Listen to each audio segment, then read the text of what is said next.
Is a sexless marriage and relationship really that bad for men? I see this online all the time. I get messages from men who say, I'm in a sexless marriage. We haven't had sex in 3 years. We haven't had sex in 6 months. I've been in this relationship for a couple years now and it's turned sexless.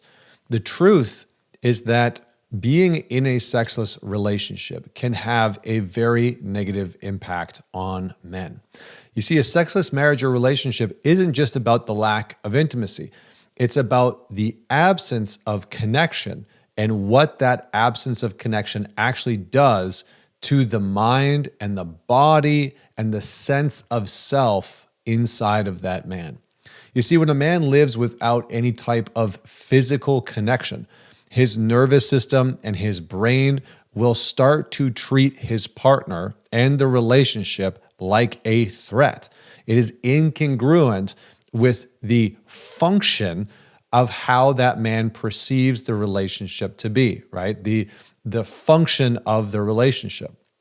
What will start to happen is that stress hormones like cortisol and adrenaline will begin to flood his body, while bonding chemicals, the chemicals like oxytocin that will help him to connect with his partner, the chemicals that actually helped him to connect and fall in love in the first place, they will begin to dwindle and turn off.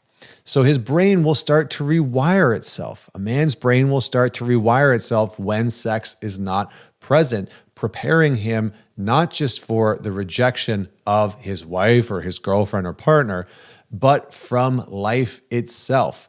He will start to feel like he's having to brace for rejection, for failure in so many different parts of his life. And what started in the bedroom, at home, in the relationship, will begin to corrode his confidence, his sense of self-trust, and even that man's ability to feel worthy as a man and know that he can contribute something meaningful. Now, before I go any further, I have to address something, because anytime that I've talked about sexless marriages, inevitably there are comments that say it's not my job to just give men sex. It's just because we're in a relationship doesn't mean he's entitled to it. This video is not about some ethical or moral conversation about whether or not you should be having sex in your relationship. This is a video about the impact of a sexless marriage on a man and possibly some solutions to end that sexless marriage. I have worked with many couples over the years that have been in a sexless marriage, anywhere from 8 years all the way down to 8 months. And it can be quite taxing on both people in the relationship, but it can cause extreme stress and duress on the man. So let's explore why. Rejection for men can hurt like a physical wound. Science has actually shown that rejection registers in the brain just like a physical pain. And the truth is that in most relationships, not every single one, but in many, many relationships, the sexual rejection that's happening is oftentimes the sexual rejection of the man's advances. Every no from his partner feels like not just a disappointment, but a real measurable pain, something that is physical. And every single time he gets rejected, cortisol spikes, he gets stressed out, and soon that man begins to tag not just sex or hugs or kisses, but even simple touches sitting next to each other will start to register and get labeled as dangerous, as a threat. And a man can start to find himself in a place of apathy because of this. His nervous system will learn reaching out for physical connection equals pain, right? I get rejected more often than not. I even have had clients, and this is a common thing. It's not just like one client. I've had many clients that have said the following. I've kept a chart of how many times I've tried to initiate sex over the last year with the amount of rejections I have experienced and the reasons for the rejection. And it is astounding. One man found that over the course of the year, he only had sex 2 or 3 times, but was rejected almost 200 times. And he said the impact of that on him was absolutely devastating. Every single rejection cut. And eventually, when he came to work with me, he was on the brink of wanting to ask for a divorce because he was so tired and so checked out from any type of physical connection within the relationship. Now, the next thing that starts to happen in a sexless relationship is a kind of hormonal crash. There's a kind of hormonal crash.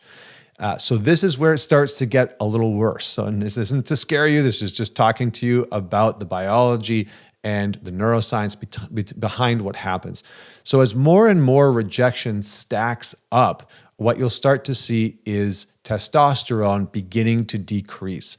Oxytocin and vasopressin, the very chemicals that fuel love, that fuel connection, that fuel intimacy and protection, these things begin to dry up. They begin to reduce the release inside of a man's body. His sleep will suffer, his stress will start to skyrocket, and even his metabolism, how much he's eating, can begin to shift. And for many men, this is where things like weight gain can set in. They'll have insulin resistance that can start to set in, and just a kind of chronic fatigue. This isn't just in their head, right? His biology will literally start to work against him and will start to work against the intimacy. And this is one of the biggest challenges that couples have when starting to reconnect, is that the man's biology, his psychology, his emotional body has begun to withdraw from the person that he is with. And not only has begun to withdraw, but has begun to see them as hostile, has begun to see them as a threat or dangerous, because the brain and the body have associated them with chronic rejection, with hurt, with pain, with disappointment, not with love and connection. The psychological damage, on the other hand, on a bit of a primal level, I guess you could say, women are really in relationships the gatekeepers of sex and intimacy. Okay, women are the gatekeepers of sex and intimacy, and generally speaking, men are the gatekeepers of commitment. And this is the dance that's always happening when dating starts, right? Is women are saying they're dictating, they're determining when and if sex and intimacy is going to happen. And a lot of the times, men are the ones that are dictating whether or not commitment and longevity is going to happen. And when a woman that a man has vowed to love, he's committed to her. He said, yes, I want to do this life with you. I want to have a relationship with you. And that woman begins to turn herself off, or something has happened in the relationship and she's retreated, or the sex that she started, that she wanted to have in the beginning of the relationship, she's no longer into, or she just starts to consistently say no. The message isn't just not tonight that man receives psychologically. The message is you are unworthy. You're undesirable. There's something wrong with you. You're failing as a man. Now, this in some relationships is even more poignant, because for some women, they will either directly or indirectly withhold sexual connection based on how they perceive their male partner to be showing up as a partner, as a husband, as a boyfriend. And so for some women, what will start to happen is, I don't like, that you didn't do certain chores around the house, and so I'm going to withhold sex. And so sex starts to become this kind of bargaining tool or bargaining chip that says, when you behave properly, then intimacy happens. And when you don't, intimacy doesn't happen. And this can really erode trust and connection in the relationship. This message of no consistently and continually at all of his advances, the constant rejection will begin to shatter his sense of confidence, his sense of masculinity, and his belief in his own worth and value. Because what's happened is he has committed himself into that relationship. And his sense of identity and self have been tied to whether or not his female partner, his woman, or partners in general, is happy enough to be sexually intimate with him.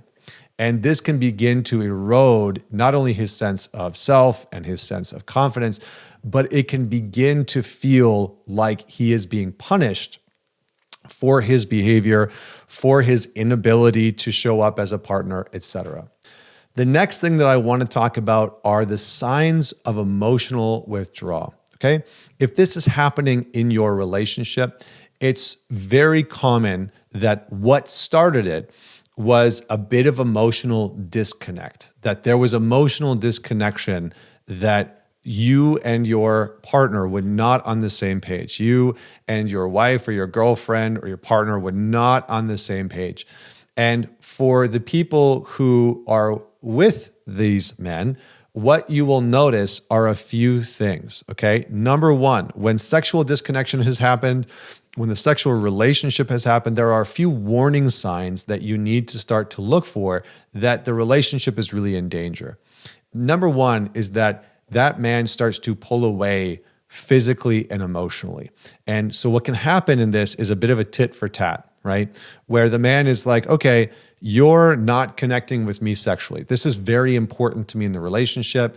I really, I'm not getting this anywhere else. I can't go look for it anywhere else. I can't go hunt for it anywhere else. You're my primary source of sexual satisfaction and fulfillment. And especially if you're in a monogamous relationship, I've agreed to that commitment. And part of that agreement, and we as men are oftentimes very logical and very rational, it's like we have agreed to be monogamous and we have agreed to be honest with each other. And part of that agreement is that we have agreed to be sexually intimate with each other. And so for a man, it's like, well, if I can't be sexually intimate with you and I can't go see it from anywhere else, and you're withholding this thing that I deeply desire, then sometimes what can happen is a bit of a tit for tat where the man starts to say, well, then I'm going to not connect with you emotionally. I'm going to pull away. I'm going to shut down. I'm not going to bother trying to connect with you physically or sexually, but I'm also not going to give you what you want emotionally. And so there can be this huge withdrawing. So affection starts to disappear. Flirting starts to disappear. The happiness and the joy starts to disappear. And he can kind of turn into a bit of a curmudgeon, right? And he's cranky all the time. Protection. The protection instinct will also start to fade. So he'll start to make decisions and choices that maybe don't protect the relationship. You might notice him liking certain Instagram posts of women or acting out in certain ways, or you might notice that he's allowing certain behavior in the relationship that he wouldn't have before. He stops initiating, stops trying to create sexual connection and intimacy, not because he doesn't care, but mostly because he is anticipating the rejection. And this is a very simple numbers game for a lot of men. The experience, and not just a lot of men, it's neurologically and physiologically, it's a numbers game.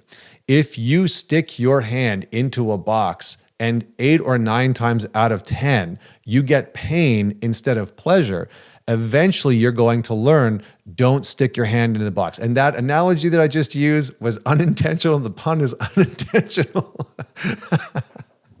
Oh, man. Okay, I realized as I was talking about sticking your hand into a box that that's probably going to be misconstrued by some of you out there, but enjoy the 15-year-old humor. But if you continue to do a behavior where 8 or 9 times out of 10, you feel pain as a result of it, and not joy and not connection and not intimacy and not pleasure, which is really what the desire is, you're going to stop doing that. And when you stop doing that, what ensues is resentment, is animosity, right? And what can happen for a lot of men when they move into this space of resentment and animosity is they start to keep score. They start to become more transactional, right? It's like, all right, I'll take out the garbage, but you need to do this.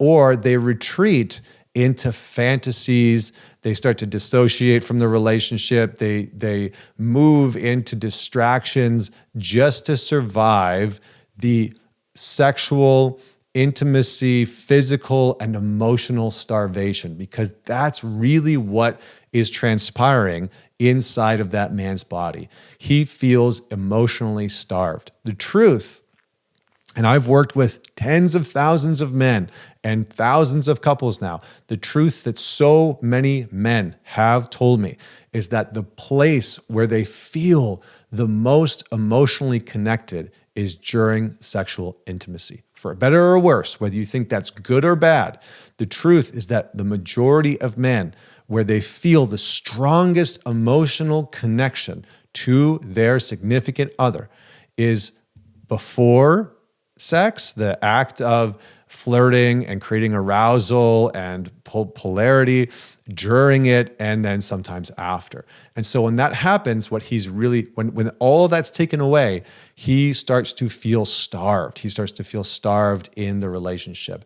And resentment will eventually turn into contempt.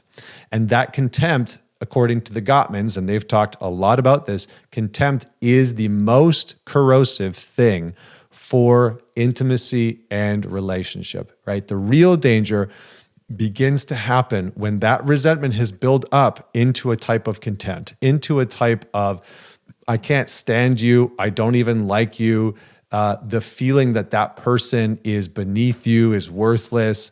That contempt, when it starts to build and take hold, is really the collapse of the relationship.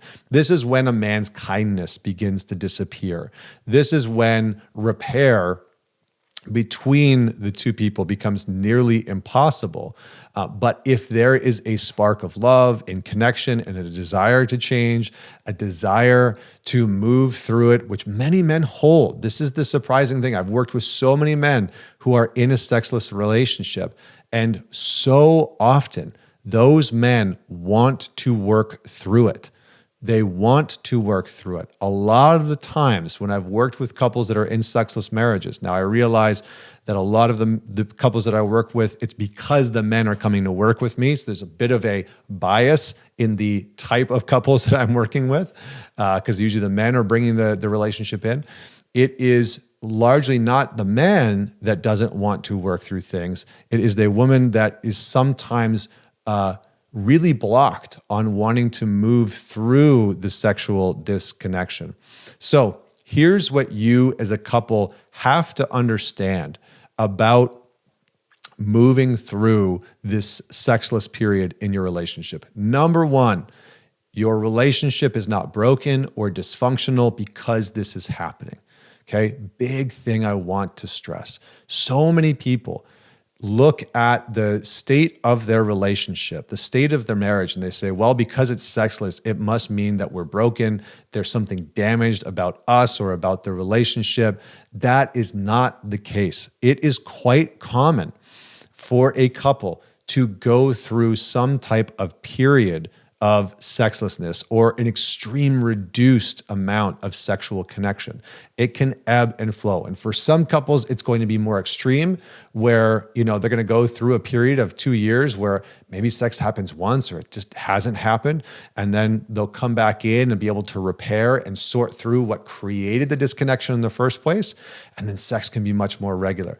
But non-consensual sexlessness is a big issue. And what I mean by that is that for many couples, one person has not agreed to be in a sexless relationship. One person has taken sex off the table.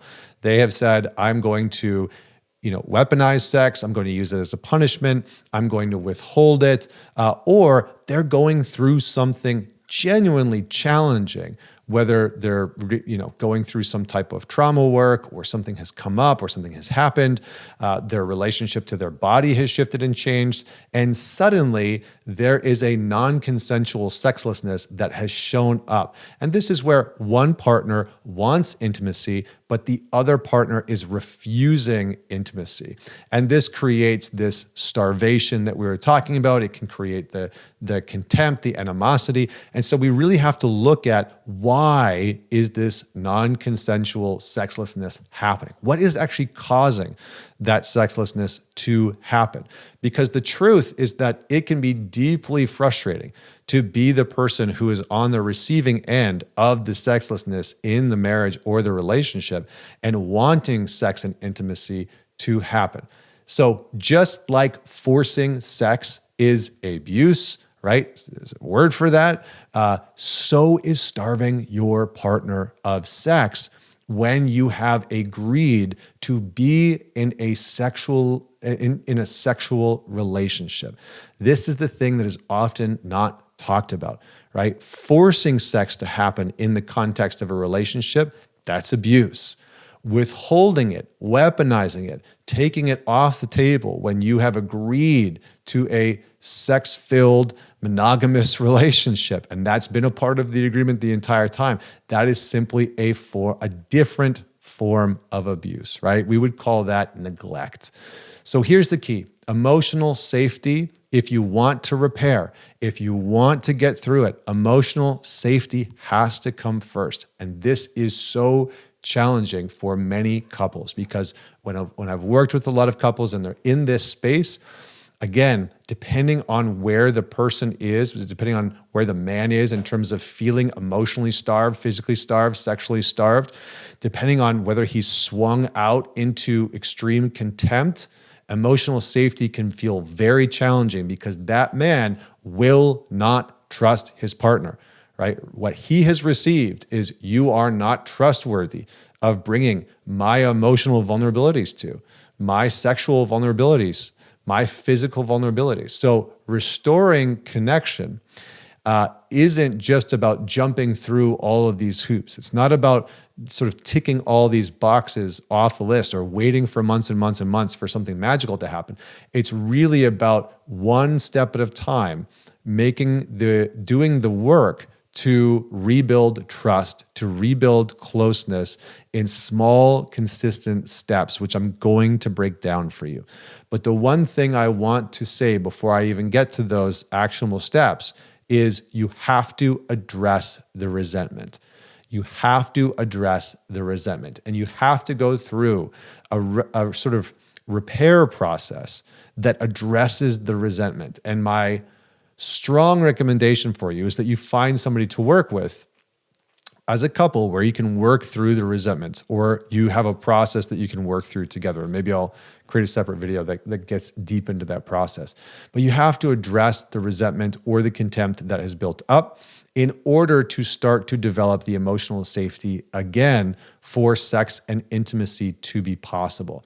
So here are a few steps for you to start to rebuild intimacy if you have found yourself in a sexless relationship.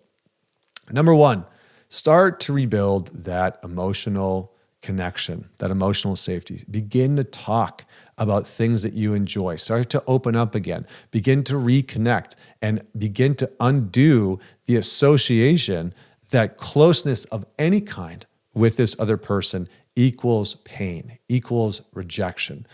And that can be super simple, right? You can schedule a time on a daily basis where you're just going to say, okay, for 10, 15 minutes, we're just going to share with one another about how we're genuinely doing or what's going on in our lives. And it can be a very simple conversation. Again, depending on how bad the trust has been ruptured and depending on how much resentment has started to build up, you're going to want to make this first step quite simple. You're not going to want to get into the deep weeds of repairing the relationship or talking about sex. You're going to take all of that off the table.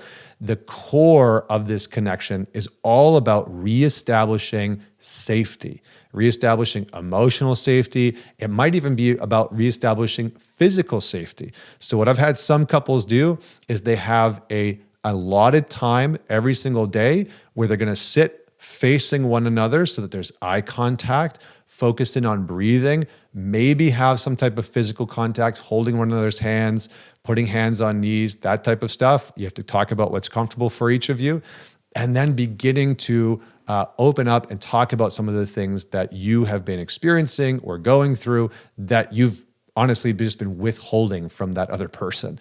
And the format of this is pretty simple. one person talks and shares for a few minutes. You can use prompts like something I want you to know is, and the other person just listens and says, thank you. Thank you for sharing. That's it. It's not a time for disagreeing. It's not a time for checking their person or challenging them or correcting them. It's not a time for any of that. It's just a time for emotional, physical, and verbal safety to start to take place again so that intimacy can begin to be rebuilt. The second step that you're going to want to take is practicing what I call non-demanding connection or expectationless desire. Okay, expectationless desire. Again, for you as a man, or for if you're with a man and sex has not been on the table in the relationship, for you, what's going to have happened is anytime that you have an expectation that sex is going to potentially happen or physical connection, there's going to be a lot of pressure on it because this has not been consistent in the relationship, and there's a lot of pain surrounding intimacy, surrounding physical and sexual intimacy. So you're going to want to practice expectationless desire, meaning that you're going to bring physical connection back into the fold. You're going to start to bring some of your desire and your arousal to one another without the expectation that it has to lead to sex or lead to some type of outcome. This can be holding hands, hugs, making out. I've given couples, when the two of you come home, hug for 30 to 60 seconds, make out for 30 to 60 seconds, do something to just reacclimate your bodies back together, right? Share some moments of connection and physicality without the pressure that it needs to go somewhere. So for some of you, you might want to set a time period where you just practice this, but this is really about getting your bodies to trust one another again without the pressure of like, oh, is it going to lead to sex right now?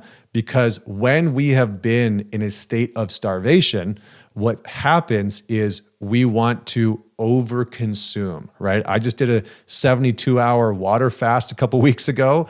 It was amazing. But after I came out of the water fast, because I hadn't had food in 3 days, my body was like, I want to eat everything in sight. And so if you have felt sexually starved, what can happen very, very frequently that can interrupt the reconnection process is you will want to overconsume, right? You're either going to be super, super pensive and apprehensive and like, I don't know, and I don't trust you, and I don't even really want to engage with this, and you're kind of pushing that other person away because you felt so starved for such a long time, or all of this arousal, all of this desire is going to be coming up, and it's going to pressurize the system. So you're going to want to practice this expectationless desire. I'm just going to bring my desire to you without the expectation that it's going somewhere. I'm going to bring my arousal to you without the expectation it's going to go somewhere. We're going to hold hands and hug and make out without any expectations that it needs to go anywhere. And this can be very, very helpful for recreating some sexual and physical trust. Last piece is that you and your partner begin to co-create, recreate the vision for your sex life. Talk about what you want it to look like, sound like, feel like. How do you want to feel when it's happening? How do you want to feel in the lead up to it? Really start to create a vision for what the two of you want, because what can happen when sexless marriages and relationships go on is that our brains become conditioned to fixate on all of the stuff that we do not want. All the little micro behaviors and the little comments or the little body movements, our brains literally start to hyperfixate on, is this person going to reject me and shut me down? Instead of that, you need to have a new pathway, a new vision that the two of you are agreeing, are consenting on working towards, and you both need to agree to it. So start to co-create the vision of what your sex life is going to look like. That might mean that you need to schedule in time for intimacy, whatever that intimacy might be. It can be sex, it can be, playing around. I was going to say hands and mouths and get really, off kiltered for you, but start to build in these rituals or these habits of closeness so that your body and your brain can begin to relearn that it is safe to bring your arousal, to bring your desire to your partner and vice versa, that it's safe for them to receive your desire and to receive your arousal. So to wrap this all up, sexless relationships don't just harm the passion in the relationship. They can really dismantle and diminish a man's biology, his sense of confidence, and they can really undermine his foundation of who he is, along with the foundation of the relationship. And if both partners are really willing to rebuild that trust, to rebuild that safety, to move through the resentment with respect, with safety, intimacy can return stronger than ever before. I promise you. What I've seen with a lot of couples who are in sexless dynamics, they are in a sexless dynamic because of something specific in both people and the relationship that needs to be resolved, that needs to be addressed. And 9 times out of 10, when the couple is willing to confront the thing that led to the sexless marriage or the sexless relationship in the first place, what oftentimes happens on the other side is incredible, incredible sexual intimacy and connection. So this is probably an episode that you want to listen to with your partner. So man it forward, send this to your partner, listen to it or watch it with them, and start to work through some of these pieces. It might be a good discussion point to begin the process of reconciliation, to move through some of the resentment or some of the disconnection that has happened between you and them. As always, until next week, this is Connor Beaton signing off. See you next time.